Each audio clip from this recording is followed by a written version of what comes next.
আসসালামু আলাইকুম, welcome to my new blog. তো আজকে নিয়ে আসলাম আরেকটা ব্লগ। তো গাছ পাকা টমেটো দেখতে আর খেতে কেমন সেটা নিয়েই আজকে কথা বলবো। তো আলহামদুলিল্লাহ আমার এই গাছটা কিনেছিলাম মাত্র 20 টাকা দিয়ে। তো এই গাছ থেকে প্রায় আমি 29টার বেশি টমেটো পেয়েছি। তো এখন থেকেই ফলন হচ্ছে। আর এই দেখুন আমার আমি সবগুলো টবে চেষ্টা করেছি টমেটো গাছটা লাগাতে, কারণ টমেটোটা ফরমালিন মুক্ত খাবো। তারপর এখানে আছে আপনার করলা গাছটাও তো সুন্দর হয়েছে মাশাল্লাহ।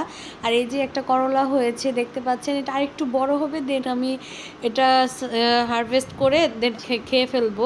তো প্রতিটা গাছে কিন্তু টমেটো হয়েছে, টমেটোর কোনো শেষ নাই আলহামদুলিল্লাহ। তো এগুলো পাকবে আর অল্প অল্প করে খাবো, এটাই হচ্ছে আমার টার্গেট। তো এরপরে টমেটো সিজনটা যখন শেষ হয়ে যাবে তখন আমি বেগুন গাছ লাগাবো। আর এর আগে মরিচ গাছ লাগিয়েছিলাম, তো মরিচ গাছটা একবার ফলন হয়ে আর হয়নি, তো এর জন্য উঠিয়ে ফেলেছিলাম। যাই হোক, আমি কিছু কিছু গাছে পেঁয়াজ লাগিয়েছি। এদিক দিয়ে আয়ানও এসেছে, আয়ান এই যে টমেটো খাচ্ছে, বলতেছে মা আমি খাবো। তো মাশাল্লাহ পাকা টমেটো খায়, অনেক ভালো লাগে ওর। তো আমার সাথে প্রতিদিন আসে ছাদ বাগানে, আমি ওকে নিয়ে আসি, যেহেতু ও ওকে একটু রোদ্রের তাপ দেন অক্সিজেনের একটা দরকার আছে। যে এদিক দিয়ে আমি এখানে কলমি শাক লাগিয়েছি, তারপরে এই যে একটা বেগুন হয়েছে, বেগুনটা দেখা যাচ্ছে না আলহামদুলিল্লাহ। আমার গাছগুলো মাশাল্লাহ অনেক সুন্দর হয়েছে।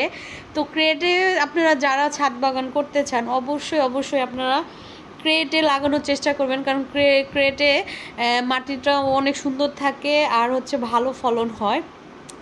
তো দেখতে পাচ্ছেন আমার কিন্তু সবই হচ্ছে টমেটো গাছ।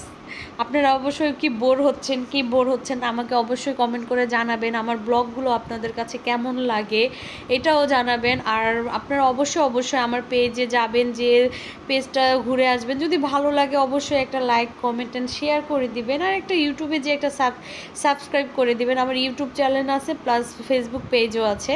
তো আপনাদের যেটাতে যেতে মন চায় ওটাতে যাবেন, সমস্যা নেই।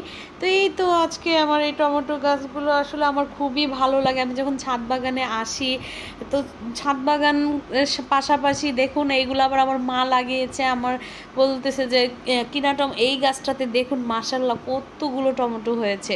তো আমি কিন্তু অনেকগুলো পাকা টমেটো আজকে হারভেস্ট করেছি। এগুলো নিয়ে সবাইকে, বাসার সবাইকে একটু একটু করে দেওয়ার একটু ইচ্ছা আছে, দেখা যাক কি হয়।